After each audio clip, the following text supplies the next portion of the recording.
di Mira, ho sparato io a Tarna, la missione di Riccardo Salvagno, accusato dell'omicidio del barman. Il suo legale è necessaria la perizia psichiatrica. La prossima settimana arriverà l'auto dalla Spagna. Brevettare un tasto che arresti il motore delle barche in caso di emergenza, l'idea lanciata da Brugnaro dopo l'incidente in Canal Grande. Stasera il sindaco di Venezia Ring, i miei 11 anni alla guida della città. Si discuterà in Consiglio Comunale a Campo Nogara la possibilità di chiudere con cancelli il parco dove è avvenuta la maxi rissa tra giovanissimi contrari alle opposizioni. Era già agli arresti domiciliari con il braccialetto elettronico, ma continuava a perseguitare e minacciare di morte l'ex quarantenne di Milano, arrestato dai carabinieri.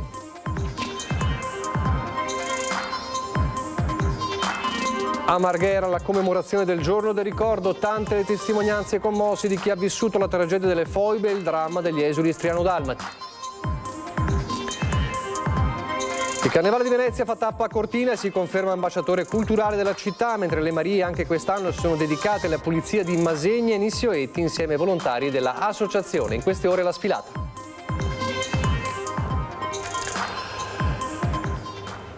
Telespettatori di Antena 3, buonasera e ben ritrovati. Il telegiornale di Venezia e dunque la cronaca giudiziaria in primo piano e torniamo a parlare del delitto di Mira. Sono stato io a sparare, l'ha dichiarato nelle oltre 4 ore di interrogatorio Riccardo Salvagno, il vigile quarantenne in carcere per aver ucciso il 25enne Sergio Tarna lo scorso 30 dicembre. Il suo legale dice ora necessaria la valutazione psicologica.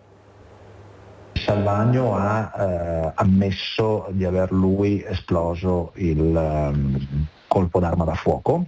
Oltre 4 ore di interrogatorio nel carcere di Verona davanti ai magistrati per il vigile quarantenne Riccardo Salvagno, in cui ha ammesso di essere stato lui a sparare quell'unico colpo in testa che ha ucciso Sergio Tarna la notte dello scorso 30 dicembre nei campi di Malcontenta di Mira. Seppur in un contesto ambientale particolare, nel senso che lui ha confermato sostanzialmente di aver sparato non con una volontà precisa omicidiaria, ma sostanzialmente in un contesto appunto di non visibilità, in un contesto emotivo e psicologico un po' di tensione. Non ci sarebbe dunque stata premeditazione, ma l'ossessione dettata dal video, di cui invece non c'è traccia, che l'avrebbe ripreso insieme a un transessuale, Lady Brunete. Lui continua a credere in questo video e collega questo video a delle sollecitazioni che gli erano state fatte rispetto sostanzialmente a una forma, mi passi la parola, un po' ricattatoria che gli era stata proposta da qualcuno, nel senso che o tu accetti di fare certe cose oppure noi diffondiamo questo video a destra e a manca.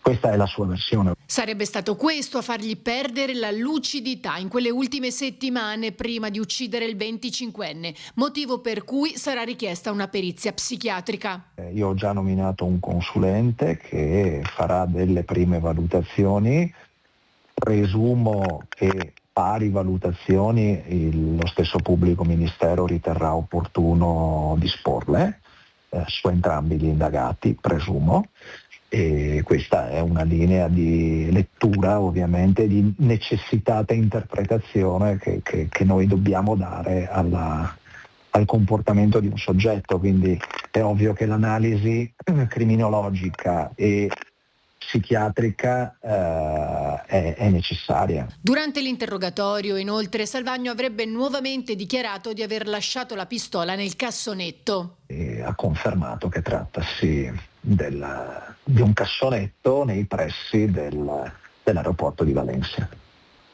in zona prossima a quella dove ha abbandonato la vettura. La speranza degli inquirenti però è ancora quella di ritrovare l'arma del delitto all'interno dell'auto con cui il vigile era fuggito in Spagna, auto che sarà portata in Italia la prossima settimana, mentre si attende ancora la testimonianza dell'amico di Salvagno a Tenerife.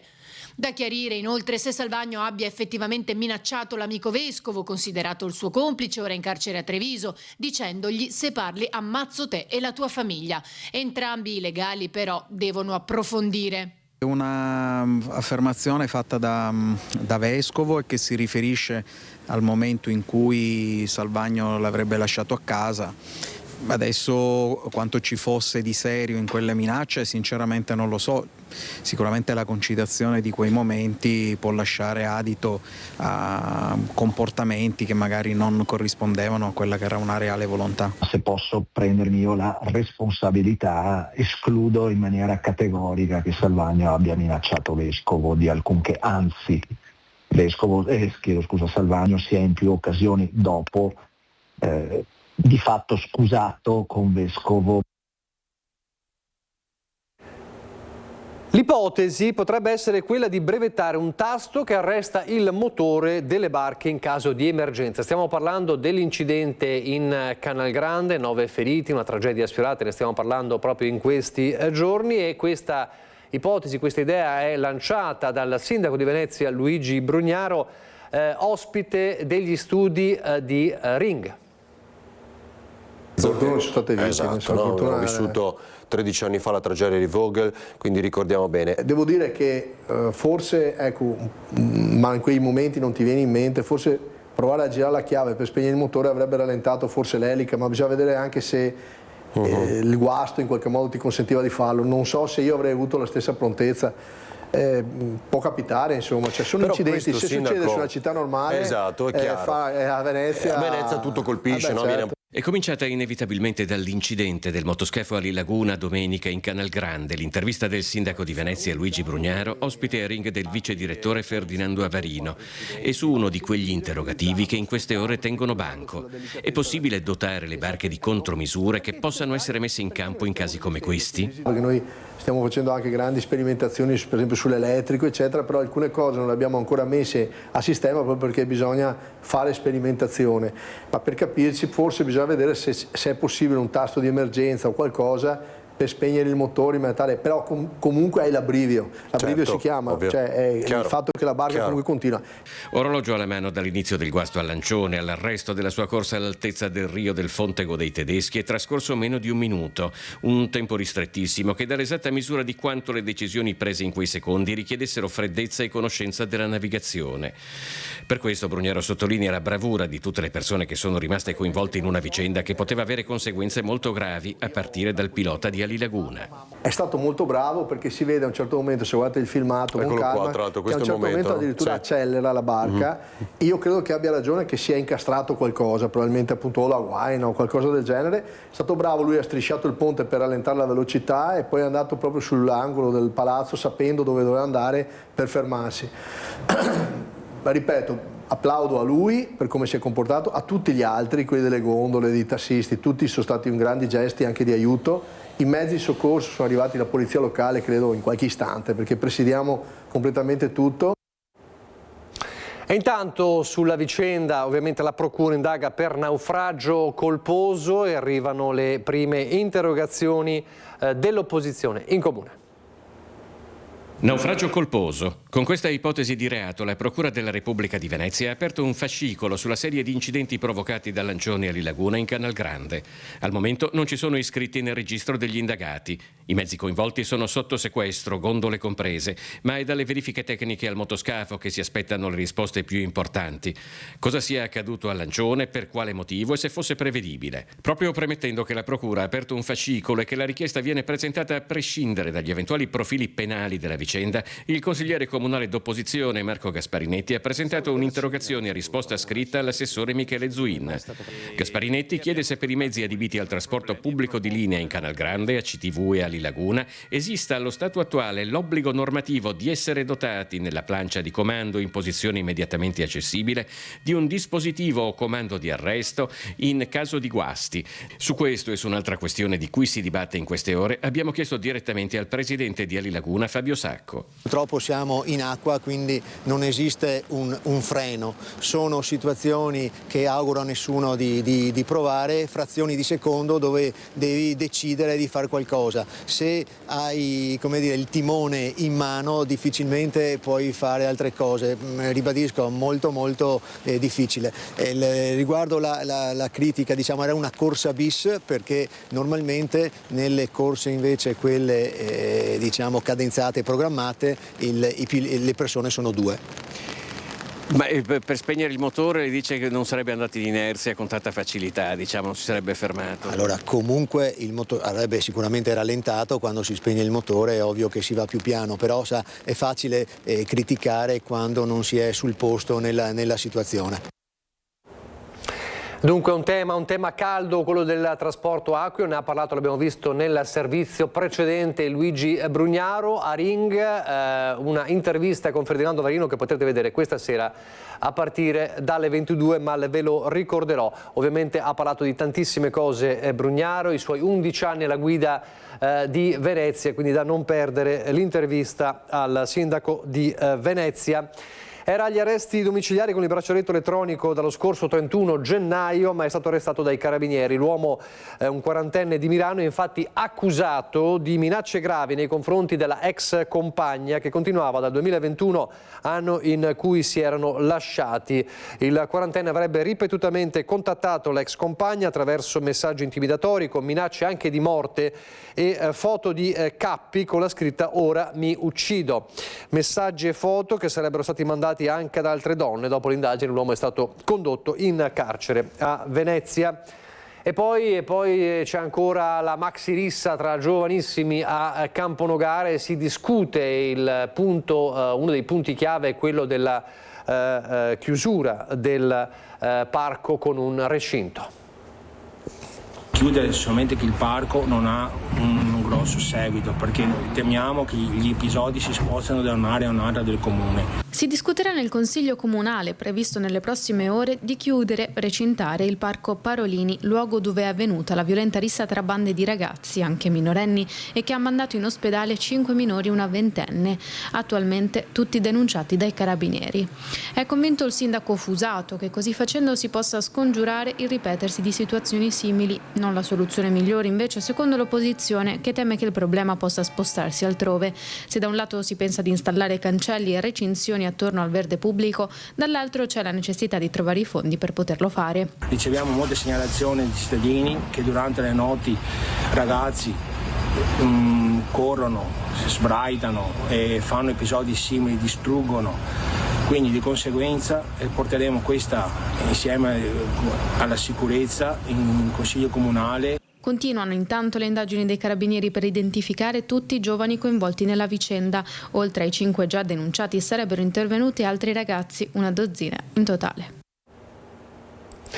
E adesso parliamo di viabilità. Sono iniziate le attività preliminari per la realizzazione della terza corsia dell'autostrada A4 nel tratto tra Sandona di Piave e Portogruaro, ultimo segmento del progetto di ampliamento delle carreggiate. In questa fase i tecnici di Autostrade Alto Adriatico stanno effettuando rilievi topografici e indagini sul terreno in vista della progettazione esecutiva. L'avvio dei cantieri principali è previsto nel primo trimestre del 2027. Nei prossimi giorni sono previste perciò chiusure notturne e temporanee delle rampe di uscita in direzione Trieste. Allora ve ne diciamo: allo svincolo di San Stino di Livenza nelle notti tra l'11 e il 12 e tra il 13 e il 14 febbraio e allo svincolo di Cessalto nelle notti tra il 12 e il 13 e tra il 18 e il 19 febbraio. Le chiusure sono necessarie, lo ricordiamo, per consentire rilievi e carotaggi sul cavalcavia. E a proposito di viabilità, la riapertura al traffico invece in anticipo sui tempi per il cavalcavia di Jesolo della regionale del Mare, che il 19 gennaio era stato danneggiato da un autocarro. Abbiamo concluso la parte più delicata dell'intervento, la demolizione della trave lesionata dopo l'incidente del 19 gennaio e quindi riapriamo la circolazione a doppio senso di marcia con un limite di portata di 44 tonnellate in anticipo rispetto ai tempi previsti. La conclusione della cosiddetta fase emergenziale dei lavori ha permesso la riapertura al traffico a doppio senso della regionale 43 del Mare in via Adriatico all'altezza del cavalcavia di via Cristo Re a Jesolo. Il 19 gennaio un autocarro con cassone sollevato aveva urtato il viadotto provocando lesioni alla struttura del ponte. In 20 giorni sono state demolite parte dell'impalcato e la trave danneggiata dall'incidente, sono stati rimossi altri elementi strutturali compromessi e installati nuovi sistemi di ritenuta. È un lavoro significativo sia dal punto di vista economico, sfioriamo i 500.000 euro di interventi, ma soprattutto dal punto di vista tecnico-strutturale, nel senso che c'è una delicatezza ovviamente a intervenire in situazioni di questo tipo, per perché dobbiamo chiaramente sempre garantire la massima sicurezza della circolazione, ma anche tempi rapidi di risoluzione della problematica. Il giorno del ricordo e la commozione a Marghera. La memoria non è solo quella del cervello che dice, quella che deve rimanere sempre in allenamento. Carlo ha 93 anni, è rimasto in piedi per tutta la cerimonia nel ricordo delle vittime delle foibe e nel nome degli esuli giuliano-dalmati e croati. Testimone, voce e memoria di una pagina di storia a lungo taciuta. 22 anni passati dalla legge del 2004 che ha sancito formalmente la conservazione della memoria della tragedia delle foibe e dell'esodo dalle loro terre degli istriani, fiumani e dalmati nel secondo dopoguerra. Che io ho anche un fratello nelle foibe, i miei genitori hanno dovuto 3 anni a battere perché vengano riconosciuta la cittadinanza italiana. Poi finalmente siamo venuti nel maggio del 48, siamo riusciti a venire in Italia, un viaggio rocambolesco.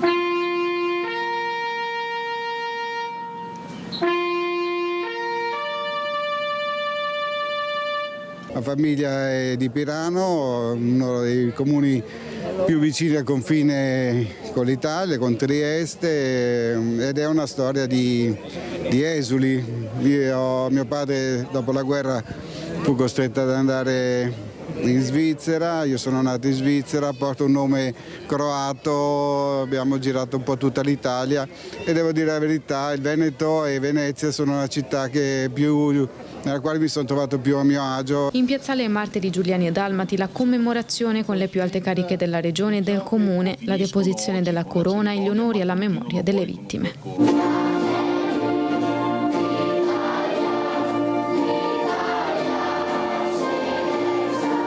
Sono italiani 2 volte, come ho ricordato, uno per nascita perché sono nati in terre italiane e uno per scelta nel momento in cui hanno dovuto decidere.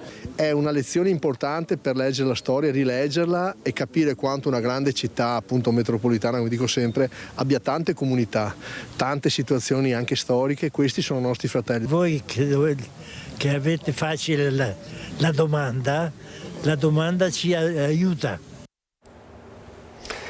Inaugurata a Meolo una panchina tricolore in memoria di Norma Cossetto, la studentessa istriana uccisa nel 1943 insignita della medaglia d'oro al merito civile. La panchina si trova vicino alla pista ciclopedonale a lei dedicata lungo la Treviso Mare, accanto al Cippo dei Martiri delle Foibe, iniziativa ovviamente in occasione del giorno del ricordo organizzata dal Comune con il coinvolgimento di associazioni, scuole e del Consiglio Comunale dei Ragazzi, un simbolo che invita alla riflessione sui valori della libertà e della dignità umana e l'importanza ovviamente della memoria. Adesso andiamo velocemente al Carnevale, vi faccio vedere dalla pagina Facebook del Comune di Venezia le immagini delle splendide 12 Marie del Carnevale in sfilata a Venezia proprio in queste ore con abiti straordinari che raccontano della tradizione del Carnevale e Marie che hanno anche quest'anno si sono dedicate alla pulizia di Masegna e Nissioetti insieme ai volontari dell'associazione che dedica proprio la sua attività a questo, e intanto il Carnevale è sbarcato anche, il Carnevale di Venezia è sbarcato anche a Cortina. Il Carnevale di Venezia fa tappa a Cortina e si conferma ambasciatore culturale della città e del territorio veneto, capace di inserirsi nel percorso di Milano Cortina 2026 come progetto culturale strutturato e di respiro internazionale. Il Carnevale di Venezia non è solo festa, è un patrimonio identitario che tutto il mondo ci invidia. Portarlo qui a Cortina, nel pieno del percorso olimpico, significa testimoniare con forza e con orgoglio che l'Italia è capace di unire tradizione, eccellenze e visione internazionale, perché Venezia con il suo Carnevale parla tutte le lingue. L'edizione di quest'anno dedicata ai valori olimpici e paralimpici è stata presentata a Cortina alla presenza tra gli altri dell'assessore regionale al turismo Pavanetto, in un appuntamento che ha messo in dialogo cultura, spettacolo e promozione del territorio. Gli eventi sono un motore trainante dell'economia, sia durante la manifestazione stessa, ma anche per la promozione della stessa. Intanto a Venezia continuano eventi e iniziative e anche quest'anno non è mancato l'appuntamento con le Marie che insieme all'associazione Masegna Inizioletti si sono messe al lavoro per ripulire parte della città. Sono impegnati in un intervento di pulitura e di rimozione di scritte vandaliche, dando l'esempio concreto di cittadinanza attiva, e oggi qui al ponte di Bari Peri e nelle mercerie di San Salvador. Interveniamo su questi pilastri e su altri di due negozi, rimuovendo i tuoi adesivi. È un messaggio che voglio e ci riusciamo a mandare in tutto il mondo, perché le Marie sono conosciute veramente in tutto il mondo, e il messaggio è: rispettate Venezia.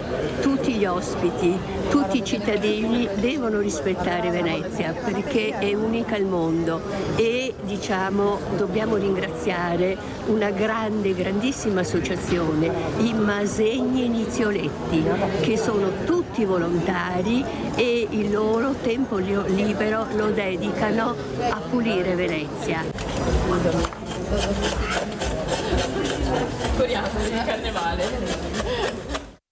Grazie per averci seguito, arrivederci.